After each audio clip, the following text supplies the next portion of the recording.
Hi everybody, this is Raymond here from ConsequenceVideoDesigns.com, and today I'm going to show you how to do a background replacement. And this is a pretty specific circumstance, and the techniques aren't very advanced, but it was something I was working on in the past week, and I thought some people might get some use out of it, so I thought I would share. So here's the original shot we have of an interview that we did without the background lights. For the show that we're working on, all the interview shots look very similar to this. The talent is in the foreground. We have these two sets of 8 lights in the background, just stylized look. And unfortunately, when we shot these interviews, we didn't have the lights handy or whatever the situation was. So we needed to put them back in post. So when the DP went out, he shot these interviews just on black, and fortunately, during one of the previous interviews, they had shot these lights all by themselves as a standalone element.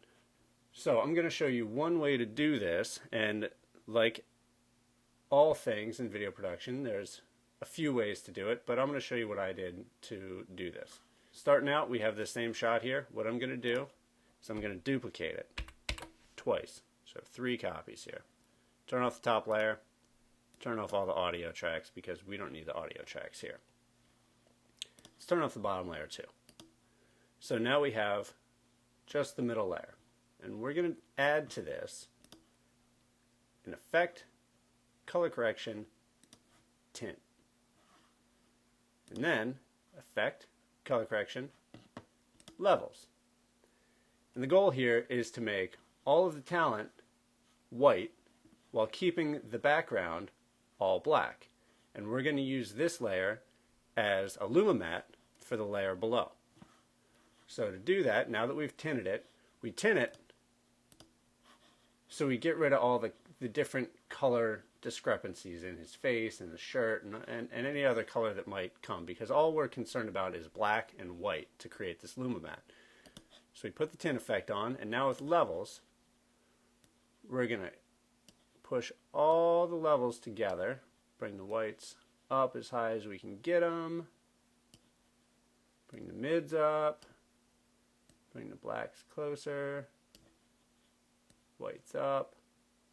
Want to get as much white as we possibly can without spilling into the background. See, we start to spill in here with this and the edges get kind of gross. Okay, so that looks pretty good. It's a little rough around the edges, but we're going to fix that. So now, if we just use this as a Luma mat, it's going to work pretty well. So we go to the bottom, let's turn the bottom layer on. Go to the bottom, turn on Luma mat, and we get the basic mat. Now you see the rough edges. There are some holes where the black on his face you can't completely get rid of. So we see in his nose and his mouth, a little bit in his ear. And a good way to see that too is let's drop the background in that we're going to use. So it's this clip right here. So now if we move this background around, it'll show, you can see pretty good where the holes are in his face. Because if we don't have the background here and we don't have transparency turned on, once you do the Luma mat, it looks perfect. You think, oh great, I'm done. But then as soon as you drop something else in, you're going to see the problem. Right now, what I'm going to do to get this a little closer to the final shot so we can kind of see better what exactly we have to tweak is I'm going to scale up this background and reposition it so it fits the shot. As you see in the standard shot, we have a light on either side of the talent. So if the talent's framed on the right-hand side, the lights are going to be farther over to the right as well. And if the talent's a little bit closer, if the camera is zoomed in or a little bit closer to the talent, the lights are also going to be a little bit closer to the talent. So let's scale the lights up a little bit and let's move them over to about where they're going to be. I'm going to scale them up a little bit more so it fills up the whole screen. So there we go. Alright, so now we need to take care of the holes in his face. Because as he moves around, depending on the shot, you'll be able to see it. Now because the background is also fairly close to black. You're not going to see it very much, but whoops. If we grab this, like I said, you can see it, and then we start to have problems with the edge. So I'm going to take this background. I'm also going to add effect, color correction, levels, and bring my blacks down just a little bit. I'm going to get rid of this. See this white spill that comes from all the lights that makes this more of a gray color rather than a black. So let's get rid of that by adding the levels, so it's more of a pure black around him. Now for the top layer, we're going to hit return and rename this fill. We can turn it on, and we know from before, actually if we turn it off, and if we solo this layer, turn this on, we know from before that the holes that we see that show up in his face are his ear, his nose, his mouth. So let's unsolo that, turn this layer back on, and we can draw a real rough mask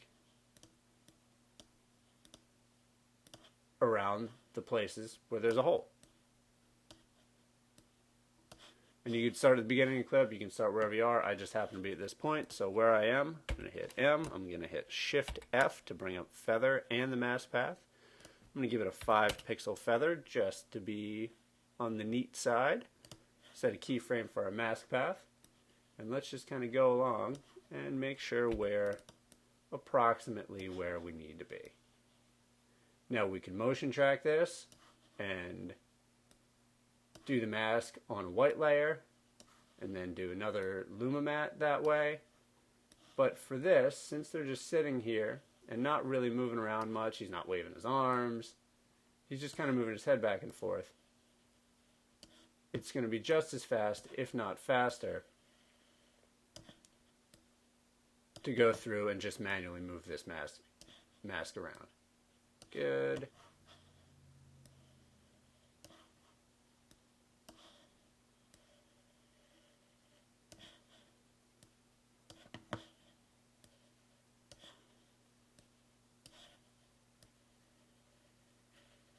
Now if we go back through, now that we have these set, and just make sure we're on there.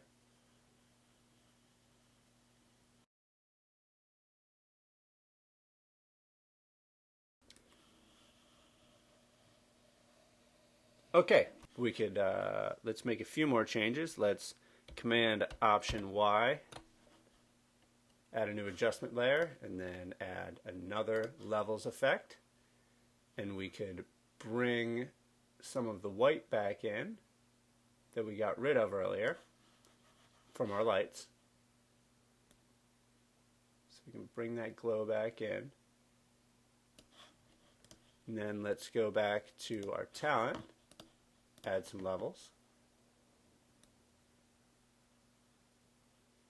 Bring our levels back down a little bit so he's not blown out. And then remember we have this fill layer, so we should copy these levels and then also paste them to the fill layer so they match. Alright, so we got the whites back, the levels look good there. Let's add one more adjustment layer. And then color correction curves. Give it a little bit of a contrast curve. It's just the look we're going for with the show we're working on. And maybe bring the saturation down a little bit. There we go. So there we go. Now real quick, let's do it with one more. Let's do it with Coach. And we're going to run into a little bit more problem with Coach because the black on his shirt here, or the colors on his shirt, fall off into black a little bit quickly. Because of the positioning of the lights, there's a shadow from his head that shows up on his shoulder here. So we're going to have a little bit more tricky time doing this, but it's still basically the same thing. Let's duplicate it twice. Let's turn off the top layer and the bottom layer. But what we're going to do with this is we're going to add, what am I doing? Color correction, levels, first, we're going to take these levels and we're going to try to bring them up and make them, try to bring out as much color out of these shadows as we can. Let's bring the whites up some more. These up. And this black back down. Okay. Now, we'll add color correction tint. See, before we put the tint on first, before we added the levels. If we hadn't added the tint, this is what happens when you start to bring all the colors together. It just looks, you know, it looks like this, and it's not going to be an accurate Luma matte. So now we add the tint, so we just have black, white, and gray. Let's add another levels effect, color correction levels, and let's do what we did before. Try to make everything white except the background. Oh, a little much. And now with some shots, you're going to get some of this spill here, no matter what. So even if we bring these whites all the way back down to here, we still have some of this spill, but then we lose a lot in the shirt here. It's still gray, still more of a gray than a white. So what we can do to fix that, so we'll do that. We'll make these levels adjustments. And then, instead of just changing this to Luma matte, turn that on, what we're going to do, no track matte, turn this back on, we're going to pre-comp this middle layer. Command-Shift-C, pre-comp it. We're going to move all attributes to the new composition. Let's name this matte. Okay. Then over here, I already have matte typed in. We're going to select Set Matte and Matte Choker. Drag them both onto this clip. Let's turn Matte Choker off for a second. The Set Matte basically does what it says. It sets the matte.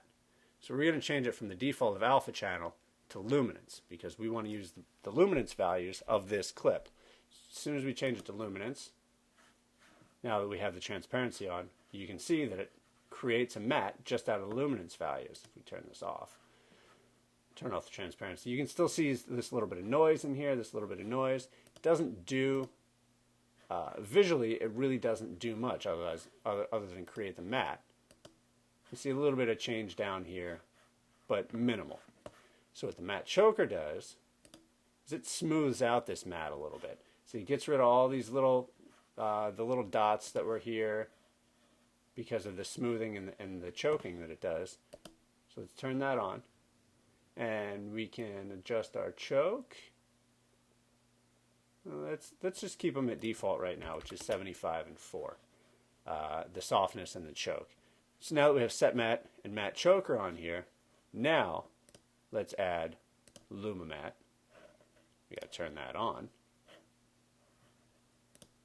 And now we have a little bit better matte than we did before. We don't have all the noise on the side.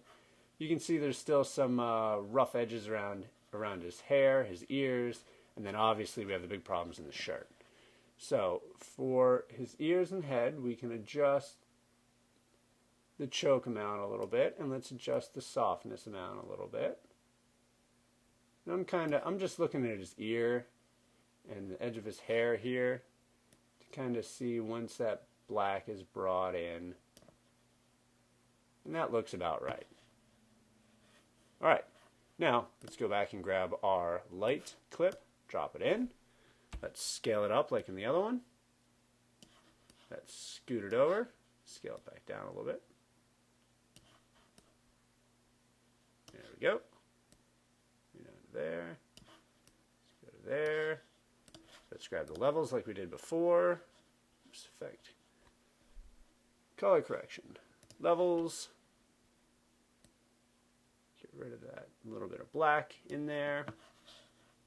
And again, just like before, if we drag it around, we can see all the holes that are showing up in Coach here.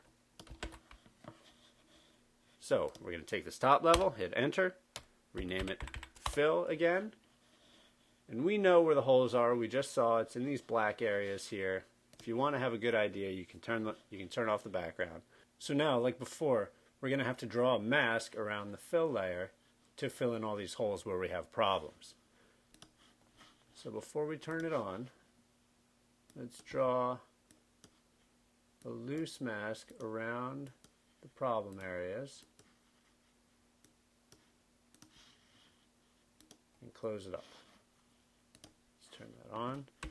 Let's zoom in to make sure we're in the right place here. This. Change that.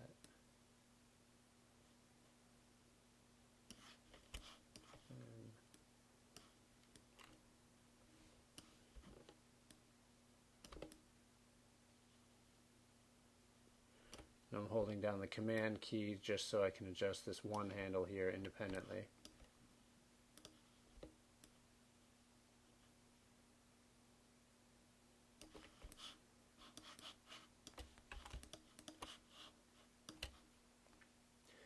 Now, unlike last time, I'm working in CC right now.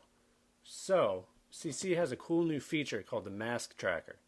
So instead of going through and setting keyframes throughout the sequence like we did with the last example, I'm going to try to use the mask tracker to see if that can automatically track him for me. So we're going to right click on the mask and select Track Mask. We'll bring up the tracker window over here and we'll just hit Analyze Forward. Now I'll let this track through until we get to the end, and then I'll jump back in here and we can see what happened. Now I stopped it here for a second because I see there was a little bit of drift, so before it goes any farther, I'm going to make a slight adjustment to the mask here. There. Right there. And we continue to hit track forward.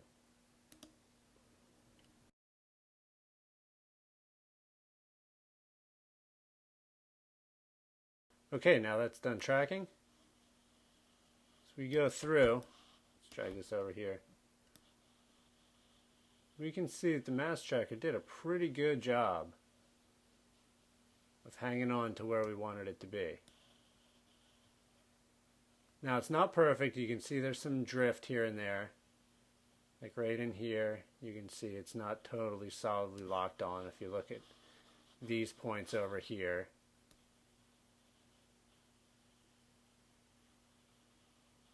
but for our uses right here, this is pretty good. So now we can turn on the background layer and let's Command-Shift-H to hide this mask real quick. And as we scrub through, if we keep an eye on his shoulders, over here was the worst part. We can see that mask tracker worked out pretty darn well.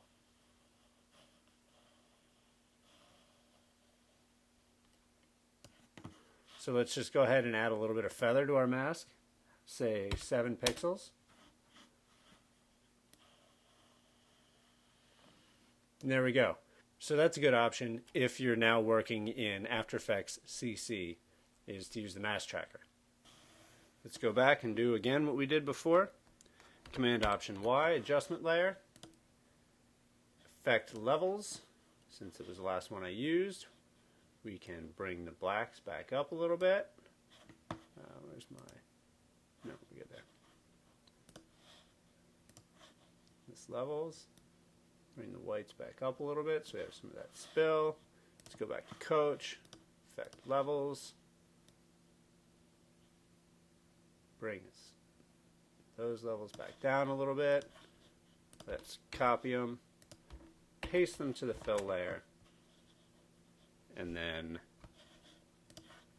we can actually just add our curves to this adjustment layer. Go up, back down, effect, bring the saturation back down a little bit. And then let's add one more adjustment layer. Effect, thank you. Effect, add another levels. Bring our whole levels back down a little bit. Now we're going to add